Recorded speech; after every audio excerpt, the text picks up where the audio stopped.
Perkenalkan, saya Flora Sita Angel Dava Angrum dari kelas 4C dengan NIM P2724-2024-127. Di sini saya ingin mempresentasikan resume jurnal tentang efek samping obat antibiotik golongan cefalosporin pada pasien rawat inap di RS. Efek samping obat adalah respon merugikan yang dapat muncul meskipun obat digunakan pada dosis normal dan dapat menyebabkan masalah baru seperti peningkatan biaya pengobatan, penurunan kepatuhan, hingga kegagalan terapi. Antibiotik merupakan salah satu golongan obat yang paling sering menimbulkan efek samping, terutama antibiotik spektrum luas seperti cefalosporin. Tingginya penggunaan antibiotik pada penyakit infeksi meningkatkan resiko terjadinya efek samping, sehingga diperlukan pemantauan yang baik. Penelitian ini bertujuan untuk mengetahui kejadian efek samping antibiotik golongan cefalosporin pada pasien rawat inap tahun 2024. Karakteristik pasien, jenis kelamin, total pasien yang mengalami efek samping sejumlah 15 orang. Didapatkan hasil bahwa pasien berjenis kelamin perempuan sejumlah 9 orang, 60%, dan laki-laki sejumlah 6 orang, yaitu 40%. Perbedaan fisik dan aspek fisiologi antara laki-laki dan perempuan dapat mengakibatkan perbedaan respon terhadap obat. Lalu untuk usia paling banyak yang mengalami efek samping yaitu pada usia 21-40 tahun. Kejadian efek samping obat pada usia tua dapat disebabkan oleh perubahan farmakodinamik dan farmakokinetik seiring bertambahnya usia. Obat yang diduga menyebabkan efek samping. Dari data didapatkan, obat antibiotik golongan cefalosporin yang memiliki risiko efek samping paling tinggi yaitu ceftriaxone, dialami oleh 5 pasien. Dilanjutkan oleh cefazolin, ceftriaxone, dan cefuroxim yang masing-masing dialami oleh 3 pasien. Lalu yang paling rendah efek sampingnya ada cefotaxim yang dialami hanya pada 1 pasien. Kecepatan timbulnya efek samping obat. Kecepatan timbulnya efek samping obat adalah waktu yang dibutuhkan pada saat obat pertama kali diberikan hingga efek samping tersebut muncul.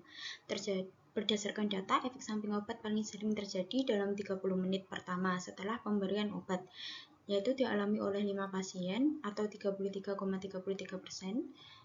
Pada pemberian secara intravena, onset terjadi cepat setelah obat diberikan. Observasi adanya efek samping pada pasien selama 15-30 menit setelah obat diberikan.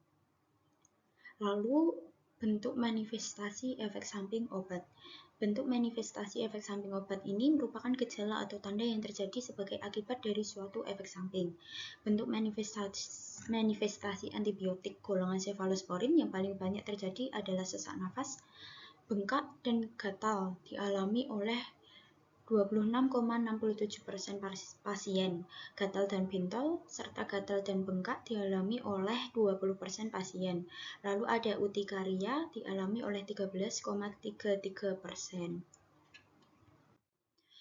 Tindakan untuk mengatasi efek samping. Tindakan yang paling sering digunakan untuk mengatasi efek samping obat antibiotik cefalosporin di rumah sakit.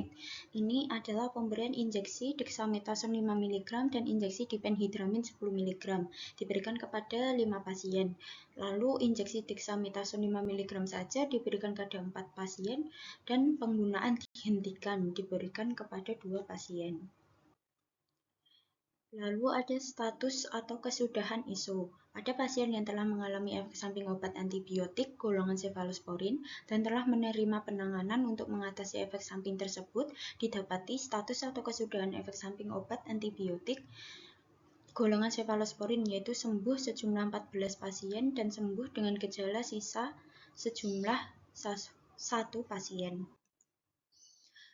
Skala skor Naranjo. Setelah diketahui adanya kejadian efek samping obat antibiotik golongan cefalosporin, maka dilanjutkan dengan analisis Naranjo untuk mengetahui skala probabilitas Naranjo. Berdasarkan skala skor Naranjo, efek samping obat antibiotik golongan cefalosporin di Rumah Sakit X Surakarta didapati hasil terbanyak pada skala 5-8. Itu mungkin atau probable sebanyak 13 pasien. Kesimpulan, antibiotik cefalosporin dapat menyebabkan efek samping dan didapatkan ceftriaxone paling berisiko. Efek samping dominan yang dialami yaitu reaksi alergi dan waktu timbul 30 menit. Lalu penanganan yang diberikan efektif, sebagian besar pasien sembuh. Sekian presentasi dari saya, terima kasih. Wassalamualaikum warahmatullahi wabarakatuh.